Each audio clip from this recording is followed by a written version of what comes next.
ಮುನಿವವನು ಮುನಿಯಾಗಬಲ್ಲನೆ, ಅತಿಕಾಮಿ ಯತಿಯಾಗಬಲ್ಲನೆ, ಕರ್ಣಗಳ ಗುಲಾಮ ಶರಣನಾಗಬಲ್ಲನೆ, ಹಂತಕ ಸಂತನಾಗಬಲ್ಲನೆ,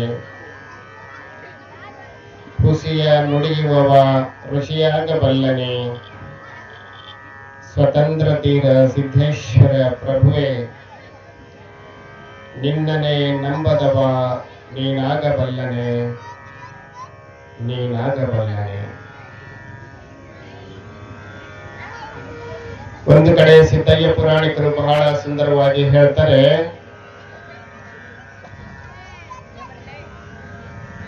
ಮುನಿವವನು ಮುನಿಯಾಗಬಲ್ಲನೆ,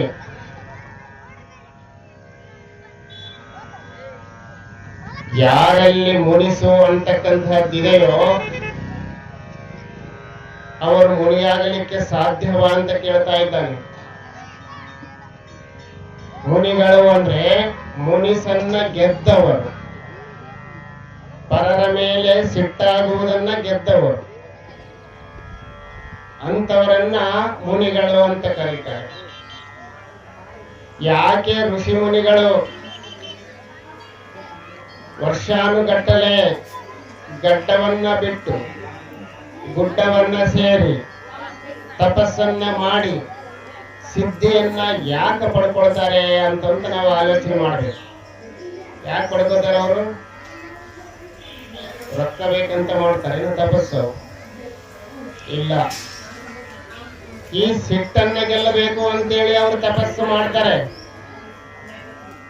ಅವರು ಎಷ್ಟೇ ವರ್ಷ ತಪಸ್ಸು ಮಾಡಿ ಮುನಿಯಾಗಿ ಬಂದರೂ ಕೂಡ ಅವರೊಳಗೆ ಮುನಿಸಿರಬಾರದು, ಪರರ ಮೇಲೆ ಮುನಿಸಿಕೊಳ್ಳಬಾರದವರು.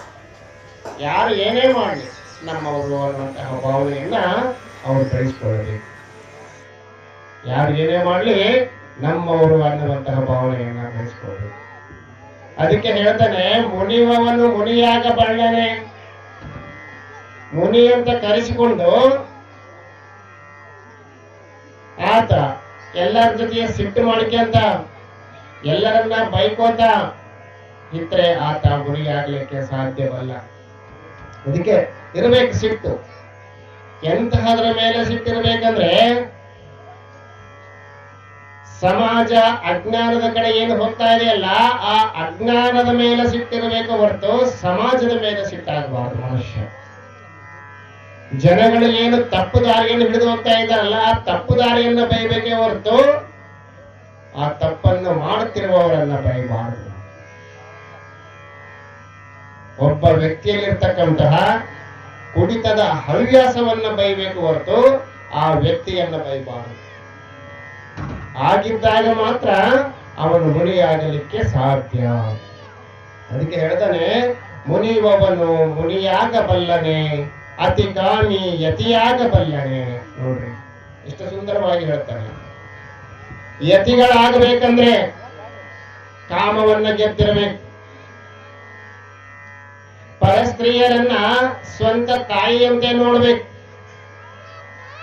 ಅನ್ಯ ಸ್ತ್ರೀಯರನ್ನ ಸ್ವಂತ ಸಹೋದರಿಯರಂತೆ ಜಗನ್ಮಾತೆಯಂತೆ ನೋಡಿ ಅವರೊಡನೆ ಜೀವನವನ್ನ ಸಾಗಿಸಿಕೊಂಡು ಹೋಗ್ಬೇಕು. ಅದು ಬಿಟ್ಟು ಬರೇ ಸ್ತ್ರೀಯರನ್ನ ಕಾಮಿಸುವುದು ಮಾತ್ರ ಕಾಮವಲ್ಲ, ಪರರ ವಸ್ತುಗಳನ್ನ ಇಷ್ಟಪಡುವುದು ಕೂಡ ಕಾಮವೇ ಆಗ್ತದೆ.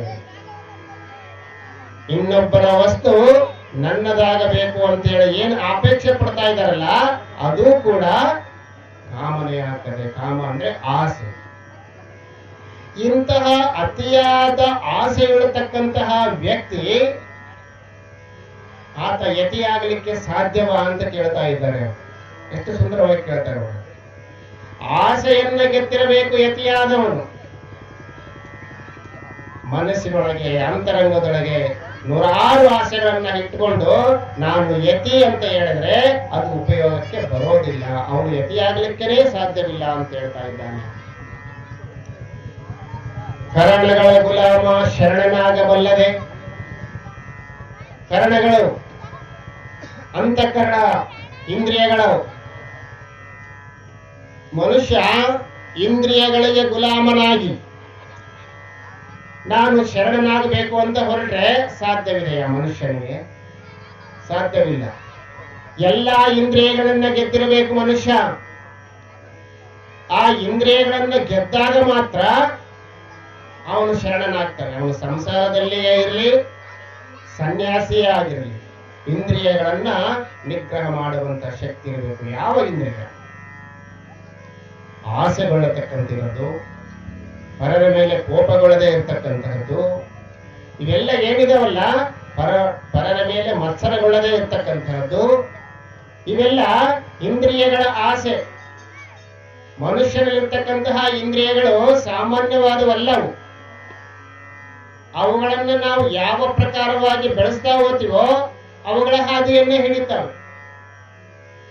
ಬೀಡಿ ಸಿಗರೇಟ್ ಸೇದೋರಿಗೆ ಆ ಕಡೆಯೇ ಇಳಿತಿರ್ತದೆ ಮನಸ್ಸು. ಊಟ ಮಾಡಿದ ತಕ್ಷಣ ಬೀಡಿ ಬಾಯಕ್ಕೆ ಬರಬೇಕು. ಅವನು ಆ ಒಂದು ಬೀಡಿ ಸಿಗರೇಟಿನ ಗುಲಾಮ.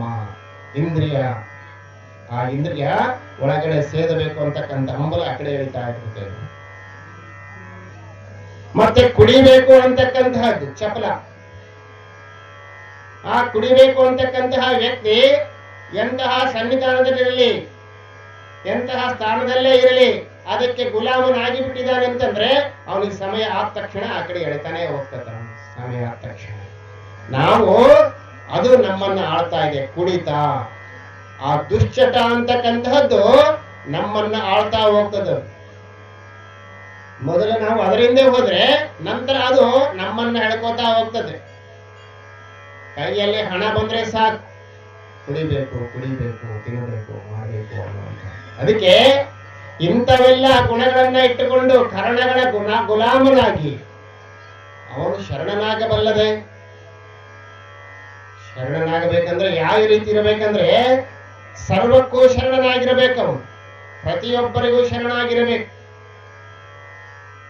ಭಗವಂತ, ಇದೆಲ್ಲ ನಿನ್ನ ಲೀಲೆ, ನನ್ನದು ಏನೂ ಇಲ್ಲ, ನಿನ್ನದೇ ಅಂತೇಳಿ ಯಾರು ಶರಣರಾಗಿ ಜಗತ್ತಿನ ಕಡೆ ಮುಖ ಮಾಡಿ ನಿಲ್ತಾರೋ, ಪರಮಾತ್ಮನ ಕಡೆ ಮುಖ ಮಾಡಿ ಜಗತ್ತಿನ ಉದ್ಧಾರಕಾರಿಯಾಗಿ ಯಾರು ಮುಖ ಮಾಡಿ ನಿಲ್ತಾ ಇದ್ದಾರೋ ಅವರು ಮಾತ್ರ ಶರಣರಾಗಲಿಕ್ಕೆ ಸಾಧ್ಯ. ಅದಕ್ಕೆ ಹೇಳ್ತಾನೆ, ಕರಣಗಳ ಗುಲಾಮ ಶರಣನಾಗಬಲ್ಲದೆ, ಹಂತಕ ಸಂತನಾಗಬಲ್ಲದೆ. ಇನ್ನೊಬ್ಬರನ್ನ ಸಾಗಿಸಬೇಕು, ಅವನನ್ನ ತುಳಿಯಬೇಕು, ಅವನನ್ನ ಏಳಿಗೆಗೊಳಿಸಬಾರದು, ಅವನನ್ನ ಉದ್ಧಾರ ಆಗೋಕ್ಕೆ ಬಿಡಲೇಬಾರದು. ಅವನು ಬಹಳ ಉರಿತಾ ಇದ್ದಾನೆ. ಈ ರೀತಿ ಇರ್ತಕ್ಕಂಥ ಮನಸ್ಸಿರ್ತಕ್ಕಂಥವನು ಸಂತನಾಗಲಿಕ್ಕೆ ಸಾಧ್ಯವಿದೆಯ? ಸಂತನಾಗ್ಬೇಕಂದ್ರೆ ಪರರ ಏಳಿಗೆಯನ್ನು ಬಯಸ್ತಾ ಹೋಗ್ಬೇಕು. ಇನ್ನೊಬ್ರು ಚೆನ್ನಾಗಿರ್ಲಿ. ದೊಡ್ಡ ಬಸವೇಶ್ವರರ ಪುರಾಣದಲ್ಲಿ ನಾವು ಏನ್ ನೋಡ್ತಾ ಇದ್ದೀವಿ? ಇದನ್ನೇ ನೋಡ್ತೀವಿ. ಪರೋಪಕಾರಂ ಇದಂ ಶರೀರಂ. ಅವರು ಹುಟ್ಟಿದಾಗದಿಂದ ಹಿಡಿದು ಶಿವನೊಳಗೆ ಐಕ್ಯವಾಗುವ ಪರ್ಯಂತರವಾಗಿ ಶರಣರು ಅನೇಕ ಶರಣರು. ನೀವು ಯಾವುದಾದ್ರೂ ತಗೊಳ್ಳಿ, ಬಸವಾದಿ ಶರಣರು ಅಲ್ಲಿಂದ ಹಿಡಿದು ಇಲ್ಲಿಯ ಪರ್ಯಂತರವಾಗಿ ಯಾವ ಶರಣರು ಏನಿದಾರಲ್ಲ ನಮ್ಮ ಕಣ್ಣಿಗೆ, ಅವರೆಲ್ಲ ಪರೋಪಕಾರಂ ಇದಂ ಶರೀರಂ ಅನ್ನುವಂತ ಭಾವನೆ ಬಂದಾಗ ಮಾತ್ರ ಅವರು ಶರಣರಾಗ್ತಾರೆ. ಯಾರನ್ನು ತುಳಿಯಬೇಕು ಅನ್ನುವಂತಹ ಭಾವನೆ ಇರೋದಿಲ್ಲ, ಮತ್ತೊಬ್ಬರ ಮೇಲೆ ಮಾತ್ಸರ್ಯ ಇರುವುದಿಲ್ಲ, ಮತ್ತೊಬ್ಬರು ಬೆಳೀತಾ ಇದ್ದಾರೆ ಅಂತೇಳಿ ಅವ್ರ ಮೇಲೆ ಹೊಟ್ಟೆ ಕಿಚ್ಚಿರೋದಿಲ್ಲ. ಯಾವುದೋ ಒಬ್ಬ ಭಕ್ತ ಬಂದು ಕೇಳ್ತಾನೆ ಸಂತರನ್ನು, ಶರಣರನ್ನ, ಗುರುಗಳೇ, ನಾನು ಈ ವರ್ಷ ಬಹಳ ಲಾಸ್ ಆಗಿಬಿಟ್ಟೇನೆ, ನನ್ನ ನೀನೇ ಉದ್ಧಾರ ಮಾಡಬೇಕು, ಈ ಸಲ ಬೆಳೆ ಚೆನ್ನಾಗಿ ಬರಂಗ್ ಮಾಡು ಅಂತ ಕೇಳ್ತಾನೆ. ಚಲೋ ಆಗ್ತಕ್ಕಪ್ಪ ಅಂತ ಆಶೀರ್ವಾದ ಮಾಡ್ತಾನೆ. ಆ ವರ್ಷ ಅವನು ಪ್ರತಿ ವರ್ಷಕ್ಕಿಂತ 4 ಪಟ್ಟು ಜಾಸ್ತಿ ಬೆಳೆಯನ್ನು ಬೆಳೆದು ಅದೇ ಗುರುಗಳ ಹತ್ರ ಬರ್ತಾನೆ. ನಾವು ಬಂದು ಹೇಳಿದಾಗ ಆ ಗುರು ಹೊಟ್ಟೆ ಕಿಚ್ಚು ಪಡ್ಲಿಕ್ಕೆ ಆಗ್ತದ? ಅದು ಪಡೋದಿಲ್ಲ. ಚಲೋ ಆಯ್ತಪ್ಪ, ಇದೇ ರೀತಿ ಒಳ್ಳೆ ಮಾರ್ಗವನ್ನ ಇಡಿ, ದಾನ ಧರ್ಮವನ್ನ ಮಾಡು ಅಂತಕ್ಕಂತ ಯಾವ ರೀತಿಯಾಗಿ ಹೇಳ್ತಾರಲ್ಲ ಅವರು ಶರಣರು. ಅದಕ್ಕೆ ಹಂತಕ ಸಂತನಾಗಬಲ್ಲದೆ, ಹುಸಿಯ ನುಡಿಯುವವ ಋಷಿಯಾಗಬಲ್ಲದೆ. ಎಷ್ಟು ಚೆನ್ನಾಗತ್ತೆ. ಹುಸಿಯ ನುಡಿಯುವವ ಋಷಿಯಾಗಬಲ್ಲನೆ. ಹುಸಿ ಅಂದ್ರೆ ಸುಳ್ಳು, ಮಾತಿಗೆ ಸುಳ್ಳು ಹೇಳ್ತಕ್ಕಂಥವ್ರು ಋಷಿಯಾಗಲಿಕ್ಕೆ ಸಾಧ್ಯವಿಲ್ಲ. ಸಾಧುವಾಗಲಿ, ಸತ್ಪುರುಷರಾಗಲಿ, ಮುನಿಗಳಾಗಲಿ, ಯೋಗಿಗಳಾಗಲಿ, ಜ್ಞಾನಿಗಳಾಗಲಿ ಸುಳ್ಳನ್ನು ನುಡಿಯಬಾರದು. ಎಂತಹ ಸಂದರ್ಭನೇ ಬರಲಿ ಸತ್ಯವನ್ನೇ ನುಡಿಯಬೇಕು. ಸತ್ಯಮೇವ ಜಯತೆ. ಏನೂ ಆಗುವುದಿಲ್ಲ. ಸುಳ್ಳು ನಾನಾ ರೀತಿಯ ಬಣ್ಣದ ವೇಷಗಳನ್ನು ಹಾಕುವಂತ ಹೋಗ್ತದೆ. ಒಂದು ಸುಳ್ಳು ಹೇಳಿದಾಗ ಅದನ್ನು ಮುಚ್ಚಿಡಲು ಮತ್ತೊಂದು ಸುಳ್ಳು, ಅದನ್ನು ಮುಚ್ಚಿಡಲು ಮಗದೊಂದು ಸುಳ್ಳು, ಹೀಗೆ ಸುಳ್ಳಿನ ರಾಶಿ ಬೆಳೀತಾ ಬೆಳೀತಾ ಬೆಳೀತಾ ಬೆಳೀತಾ ಹೋಗ್ತದೆ. ಆದ್ರೆ ಸತ್ಯ ಮಾತ್ರ ಒಂದೇ ರೀತಿಯಾಗಿರುತ್ತೆ. ಸತ್ಯ ಬದಲಾಗ್ತದೆ ಯಾವಾಗ, ಸತ್ಯ ಒಂದೇ. ಅದಕ್ಕೆ ಹೇಳ್ತಾನೆ, ಆ ಸತ್ಯದಿಂದ ನೀವು ನಡ್ಕೊಂಡು ಹೋಗ್ರಿ.